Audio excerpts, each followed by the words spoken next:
As fontes que empreguei para falar das partes máis técnicas deste vídeo están collidas na Axencia de Doazón de Órganos e Sangue, na Organización Nacional de Transplantes, na Fundación Josep Carreras e en torno á legislación, os artigos que menciono, das leis que menciono, están collidos directamente do Boletín Oficial do Estado.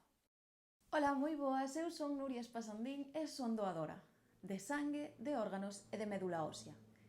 E si, divos neste orden non por nada aleatorio, senón porque foi a maneira na que eu decidín convertirme en doadora de cada unha desas cousas. E foi un proceso, realmente. Así que hoxe veño falar de todo isto. Cando eu era adolescente, quería cumplir os 18, como a maioría de xente da miña idade, pero non era para conducir nin para facer o que me dera gana. Pero polo que eu sempre quixen ser maior de idade foi por ter a posibilidade de doar. Así que con 18 anos doei por primeira vez. Principalmente sempre pensei que dar o que un non necesita a outras persoas é algo como normal, non? Se algo que eu non necesito pode beneficiar a outras persoas, por que non dalo? E isto vai ata o máximo nivel cando falamos de sangue e vida. Se eu non necesito X sangue ao ano e outra persoa pode salvar a súa vida polo meu sangue, por que non doalo? E ademais o proceso de doazón é algo simplísimo, son 15 minutos, unha extracción super fácil e o sangue rexenérase nas próximas 24 horas. Ou seja, que é algo que me parece tan sumamente fácil que nunca podería decidir non dedicar uns minutos a salvar unha vida. Ademais, na situación actual, por se me miras en calquera outro momento, estamos en abril de 2020, en pleno estado de alarma, e fai falta sangue, sigue facendo falta. Cada día calcula a dos que fan falta entre 400 e 500 doazóns. Así que, obviamente, se pode sair de casa para ir a doar, así que anímoche a facelo. Pasamos á segunda cousa, que son órganos. Eu son doante de órganos, aínda que ti probablemente tamén o sexas. E isto é unha cousa un pouquiño rara que temos dentro da nosa legislación, que non se adecua de todo coa maneira de funcionar que eu teño entendida que hai nos hospitais. Di a lei española que todos somos doantes a non ser que en vida expresásemos o contrario, que non quixéramos ser donantes. Así que potencialmente todos somos doantes. Ao marxe desto tamén hai unha especie de carnet que eu teño, fixen un día no Alcampo, realmente estaba por aí dixerme: "Ei, queres ser doante?" Eu sí, pois teño un carnet que o acredita, pero non ten valor legal. Ninguna tarxeta de doante de órganos que poidas ter en España ten valor legal. Entón, que pasa e como funciona isto? Realmente o que tens que facer se ti queres ser doante de órganos é avisar a túa familia, que esta tamén te lo carné, obviamente, que así xa tes por escrito que ti queres ser doante tamén. Pero o máis importante é que avises a túa familia de que ti queres ser doante, porque no momento no que morras, os médicos achegaránse a túa familia e diránlle: "Mirade, esta persoa dixo que non quería ser doante." E se eles din: "Sí, dixo que non quería ser doante", os teus órganos non se van doar. Se eles pola contra din que o que ti dixeches é que sí que quería ser doante, pois eses órganos vanse quitar e trasladar da maneira que se deba facer a persoa que poida necesitar.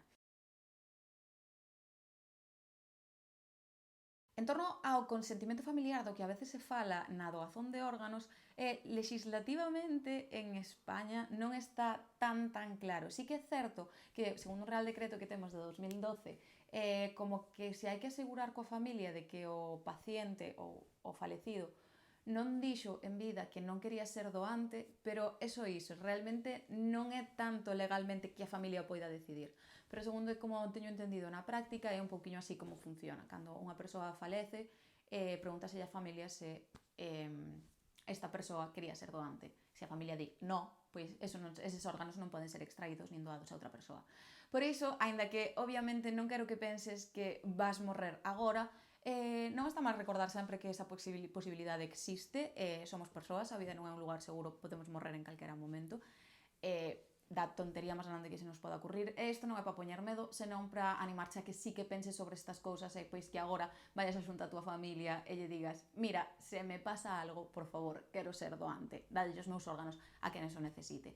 Pero eu supoño que moitas persoas non son doantes ou a súa familia nese momento di non, porque ti imagínate que de repente un familiar teu acaba de morrer e o médico, aparte de dicirse que morre, che ven facer unhas preguntas sobre algo que ti nunca pensaches na túa vida. Preguntas que ao mellor non estás preparado para responder nese momento porque nunca na túa vida te as preguntaches ou a persoa en concreto nunca che falou delas. Como: "Ei, esta persoa quería ser doante?" Pois non sei se querería ou non querería, estou chorando porque acabo de perder esta persoa ao mellor inesperadamente, e non quero poñerme nesto porque son cousas que non pensei. Por iso creo que é tan importante falar ca túa familia en vida, eu por iso lles deixei sempre completamente claro a todos os meus familiares que eu quero ser doante. Entón, no momento que pase polo que pase, eles poidan estar mal, a esa pregunta, eles automáticamente, cando lles pregunten Nuria quería ser doante, eles teñen que responder automáticamente sí. É moi importante o tempo en torno a isto porque moi poucas persoas das que morren poden doar porque se ten que dar nunhas condicións moi concretas, especialmente xa tes que estar na UCI e tes que estar en situacións moi concretas para que os teus órganos poden ser válidos e a rapidez nestes momentos é moi importante, obviamente como poderíamos esperar. Así que para min esta vai na liña da anterior, se hai algo que eu non necesito e ademais non me custa nada de traballo, literalmente, que mo quiten e pode salvar a vida de outras persoas, eu obviamente vou no facer. Unha vez eu non necesite os meus órganos, pois oxalá poidan ir a unha persoa que sí que os necesite. E por último, son doante de médula. Por que a doazón de médula vai ao final, se eu sempre tiven claro desde a miña adolescencia que eu quería ser doadora? Pois porque me resultou moi complicado, a verdade é que tive moitísimas dúbidas e teño que admitir que a día de hoxe aínda as teño. Ao final, a doazón de médula ósea, eu creo que, o proceso en sí é máis complexo que o dunha simple doazón de sangre, hai veces que se pode semellar, pero é moito máis alongado no tempo, pois podes estar varias horas, como cando doas plaquetas tamén, que ao final estás durante 4 horas doando.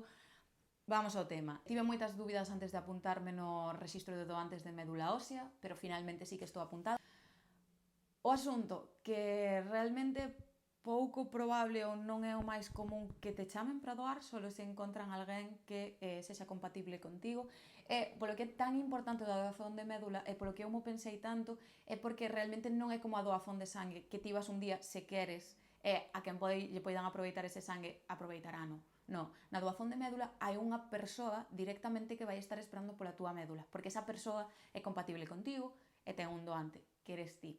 Entón, os procesos para que a ti che extrayan a médula ósea e posteriormente a transplanten a outra persoa son procesos moito máis complicados e que necesitan que a outra persoa tamén xa este preparada para cando esa intervención teña lugar. Polo cal creo que dentro da nosa persoa, a hora de ser doantes de médula, temos moitísima máis responsabilidade. Por iso eu me preguntei tantísimo, porque ás veces a intervención pode ser doada, outras veces non tanto, entón sí que me parece un mundo moitísimo máis complicado, pero seguimos falando de temas super importantes, eu con isto non quero poñer en dúbida, xa o digo, veño para contar a miña experiencia, eu estou rexistrada no rexistro, valga a redundancia, de doantes de médula ósea, e recomendo a todo o mundo que obviamente se informe moitísimo, que eu creo que son o que máis se recalcan, e a min a verdade é que os médicos que me tiveron que asesorar o fixeron moi ben e me axudaron a pensalo e a ver a miña posición. Especialmente, eu creo que unha das cousas que máis me fixo decidirme foi cando estaba aí e falei cunha persoa, realmente me contou que acababa de ser doante de médula, que el tamén dixera que nunca ia ser, e si que seu irmán se puxo enfermo, entón decidir a doar por eso, porque, ao final, cando toca na familia, sí que son as cousas que fai que te decidas máis, pois eu, por sorte, espero que non toque na miña familia e decido-me igual para poder axudar a aqueles que non sexan a miña familia. Porque, como sabrás, a veces pode ser que ti non sexas compatible ca túa propia familia, pero hai outras persoas por aí no mundo que sí que son compatibles contigo. Así que por iso eu tamén son doante de médula, estou moi contenta de, ser doante destas tres cousas, por iso quería compartir a miña experiencia contigo, porque ao final eu creo que moitas veces non somos conscientes de con que pouco se pode axudar tanto, e obviamente unha postdata que me parece moi obvia, pero quero mencionar, as doazóns son gratuitas, son altruístas, son un xeito de solidariedade. Nunca se pode cobrar por ter feito unha doazón. Espero que ti tamén che gustase este vídeo, que che fixese reflexionar un pouco, se foi así, a verdade é que me gustaría que deixases a túa opinión en comentarios e, sobre todo, se queres, obviamente, estes son cousas moi privadas, son cousas moi persoales, entón só quero que as deixes na medida na que ti te sintas cómodo publicando ese tipo de cousas, pero sí que me gustaría que deixases a túa experiencia, especialmente como doador de médula, porque a min é a que máis curiosidade me suscita. Se chegaches ata aquí, quero darche moitísimas grazas por escoitarme e recoméndoche que te quedes, convídoche a que te quedes pinchando neste botón de aquí, que é para suscribirse, porque ao mellor hai algo máis de contido que eu cree que che interese. Se xa estás suscrito e me aguantas máis a miúdo, pois moitísimas grazas de todo o corazón. Por aquí queda tamén un vídeo por se resulta do teu interese e vémonos no próximo. Abur!